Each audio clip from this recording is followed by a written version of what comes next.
This is Scotland, with a population of 5.45 million.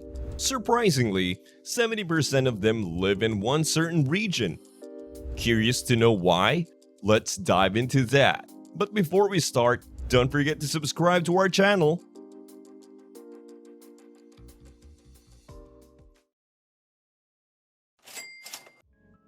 This region is known as the Central Belt of Scotland, home to about 3 to 3.5 million people, or 63% of the country's population.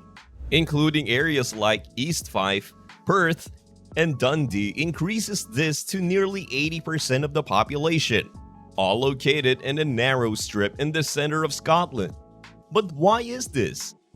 There are other cities in northern Scotland, like Aberdeen, with a population of 261,000. Aberdeen is central to the oil industry, earning it the title of Europe's oil capital. It's also recognized as the safest city in the UK, with one of the lowest unemployment rates, and was ranked the third best place to live in the UK. Interestingly, you can buy a castle in Aberdeen for the price of a one-bedroom flat in London. So, Aberdeen has a lot to offer, aside from an infamous amusement park you may have seen online. As mentioned earlier, Aberdeen holds the prestigious title of being Europe's oil capital, leading to a high demand for housing, goods, and services, thus resulting in a relatively high cost of living. However, salaries in Aberdeen are also elevated to offset these expenses.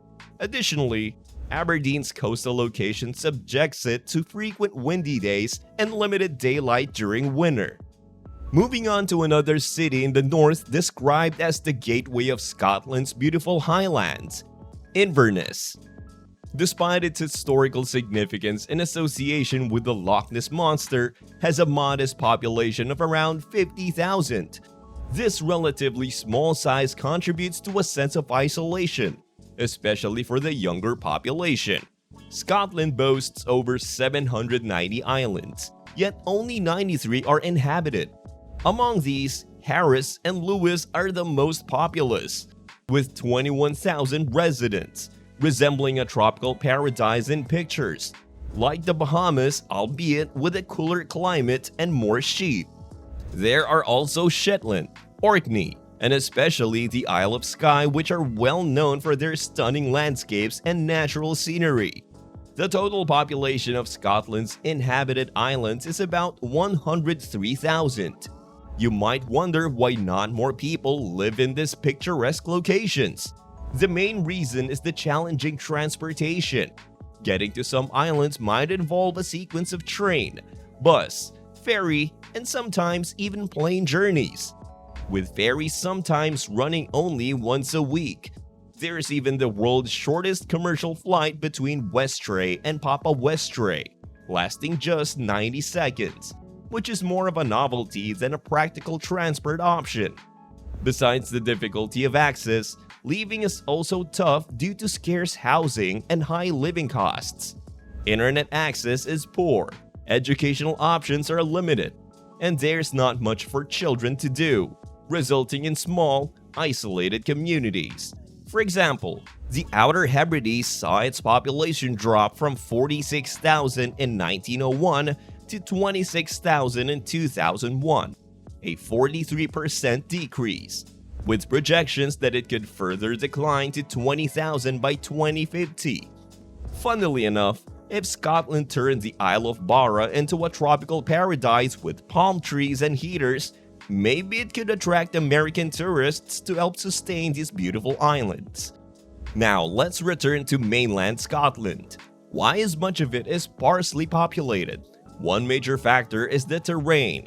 Scotland is dominated by mountainous landscapes, with 60% of its land consisting of mountains, making it the UK's largest habitat for wildlife. Interestingly, the Scottish Highlands share the same mountain range as the Appalachian Range in America. These mountains were once part of the Central Pangean Mountains. Surprisingly, all of the top 20 tallest mountains in the UK are located in Scotland, highlighting the extreme ruggedness of this region compared to England and Wales. But why do so few people reside in the Scottish mountains? The combination of limited housing, educational facilities, and job opportunities, along with challenging road infrastructure, makes it tough to live there. Many who do inhabit these areas are self-sufficient, growing their own food and generating their own power. Moreover, 22% of the population is over 65 years old, often not needing employment opportunities in these remote areas. Currently, about 200,000 people live in the Scottish Highlands, which is 100,000 fewer than the number who lived there between 100 and 200 years ago. Back in the 18th and 19th centuries, the population was estimated to be around 300,000. This higher population made sense considering Scotland's historical conflicts. The rugged terrain of Scotland served as a natural defense against invasion by enemies like the Vikings, Romans, and especially the English. The Highlands were a favorite place for Scottish clans to live. A major factor in the population decline in the Highlands was the Highland clearances in the 18th and 19th centuries, which involved the forced eviction of its inhabitants to make way for sheep farming. This led to the breakup of the Scottish clans, especially after the Jacobite uprising ended with the Battle of Culloden on April 16, 1746, where thousands of Highlanders lost their lives. When you look at Scotland's climate maps, you'll notice that due to the varied terrain, a short car journey can lead to a significant change in temperature. This means people living in the Highlands might find areas just a few hours away much warmer, which can be enviable. The main advantages of the Highlands are their stunning natural scenery and seclusion. Several famous people, including Billy Connolly, Paul McCartney, and Bob Dylan, have chosen the Highlands as their retreat, with Bob Dylan even expressing his fondness for the area in his music. The Highlands are like a refuge for celebrities and those looking to retire in peace.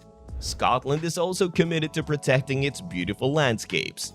An example of this is Loch Lomond, the UK's largest lake by surface area, which faced development threats from Flamingo Land's proposed theme park.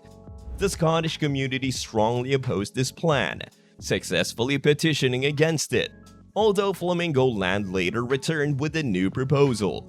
Despite having opportunities for growth in real estate and tourism, Scotland isn't eager for development, unlike many other countries.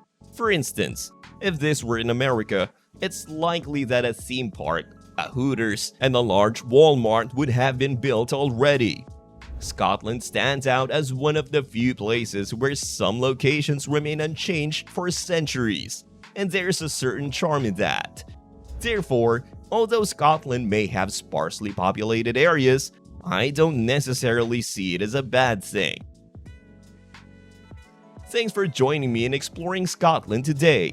Let me know what you think in the comments below. Don't forget to hit that like and subscribe button on your way out. I'll see you in the next one.